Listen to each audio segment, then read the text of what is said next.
Catoctin Mountains have been a strong history in Frederick County for many, many years. And the protection of the mountains really started back in the 1930s when the National Park Service got involved in it and saw a great desire to have it go back to its natural state and allow the people from actually Baltimore, Washington vicinity to come out and enjoy the nature of the area. The park was established in 1936 under executive order by President Franklin Delano Roosevelt. So it was a New Deal park when it came into the system. It was initially planned at 10,000 acres. The designation of the area to be developed as a park was done by the Cooperative Extension Service of the state of Maryland in conjunction with the Maryland Forestry Service. And the park, acquisition on the park began in the 30s and continued through the early 1940s, and we're still continuing to buy small amounts of land today. Any visit to Catoctin Mountain Park should certainly begin at our Park Visitor Center. There are several things you can find out at the Visitor Center. First of all, we can give you what our current safety messages are and any areas that may be subject to closure within the park. We also have a small museum in our Visitor Center where you can get a feel for what the history of and the culture of this area of Frederick County is. And it's also an opportunity to see many of the animals that you might encounter out in the park during your visit. We're in Camp Misty Mount here in Catoctin Mountain Park, which was the first camp that was established in the park. It dates to 1937. It was built by the Works Progress Administration, and it is available for rent either to individuals or to groups that want to rent the entire camp. It's a great place for solitude. It's very rustic. Think of these cabins as tents with walls. What you get is a bunk and a closet to hang your gear in, and all the cooking is outside on grills. But it's a great opportunity if you're not an experienced camper and you want sort of a transition experience or a beginning experience for you and your family to come out for a weekend at Camp Misty Mount. We have 26 miles of trails here in the park. Misty Mount is a great place to establish your base camp for that experience. We also have a swimming pool at Camp Misty Mount, which is available if you rent a cabin here for the weekend.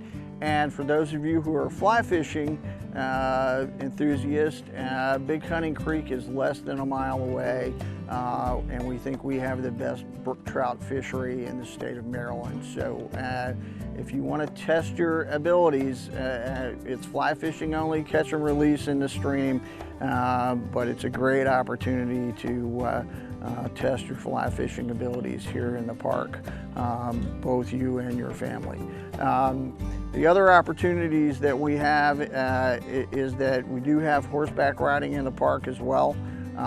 We have about 7 or 8 miles of horse trail that's available to you. And we have a number of trails along the eastern ridge directly to the east of Camp Misty Mount that have tremendous vistas into the Monocacy Valley. On a clear day, you can literally see Sugarloaf Mountain down to the south, the Monocacy River, the town of Thermite, and on up into the Monocacy River Valley. You know, one of my favorite parts of the park is actually in the Chestnut area. There was a new trail developed in the Chestnut area with a special surface that allows people with handicaps or with disabilities to use the trail and use the park, so that it's all inclusive now. The blacktop is gone. It's a natural surface which allows you to enjoy it, whether you're in a wheelchair or you're on crutches or any type of thing. So it's an enjoyable addition to the park. The vistas are outstanding, And it's a place to sit and reflect and just think about things. And lots of times we just need a place where we can go and be alone. There are several major geologic functions in Catoctin Mountain Park, and the entire East Ridge is one of those. And you'll find 3 of our favorite trailheads on that side, starting with Thermite Vista farthest to the north. It has a great view of the town of Thermite and also a great view of the Monocacy River Valley. Then Wolf Rock is sort of the middle point of those 3 features, and Wolf Rock actually has a series of rock crevasses that are fun to climb over if you like to boulder. And then also has a great view of the Monocacy River Valley. And then finally we have Chimney Rock, and Chimney Rock is the furthest to the south and has a terrific view looking south towards Sugarloaf, and also is a major geologic formation in the park that is really what we refer to as a chimney formation. So terrific place. If you want a short climb, it's less than 1.5 miles to get to Chimney Rock from our closest parking lot, but it's a terrific location to sort of hang out and feel like you're sitting on the front edge of the Catoctin Mountain Range. The park is an enjoyable spot. We encourage people to come out and enjoy its beauty. There are a great many people out here in the park that will help you. There's a lot of opportunity to volunteer with the park. We're always looking for volunteers to bring their wisdom into the park. The beauty of it is that the Park Service is open-minded and is willing to develop programs that will help both adults and youth and organizations. We run interpretive programs year-round. If you want to stay in any of our camps, or if you want to visit the park strictly for an interpretive program and you'd like to know what programs we're doing at any particular time, again, go to our website, nps.gov, and search on Catoctin Mountain Park to find that information, or you can call our visitor center at 301-663-9388.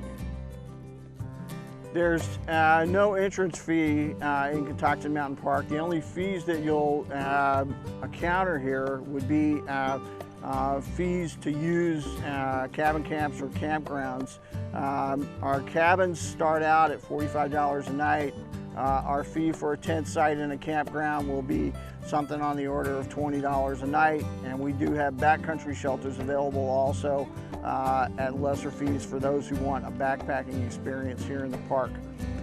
Our hours vary depending upon where you're staying in the park, whether you're an overnight guest or a day user. The park is open literally from sunrise each morning to sunset each evening for day use areas. In our overnight facilities, those are available certainly 24 hours, and normally our seasons are April to October.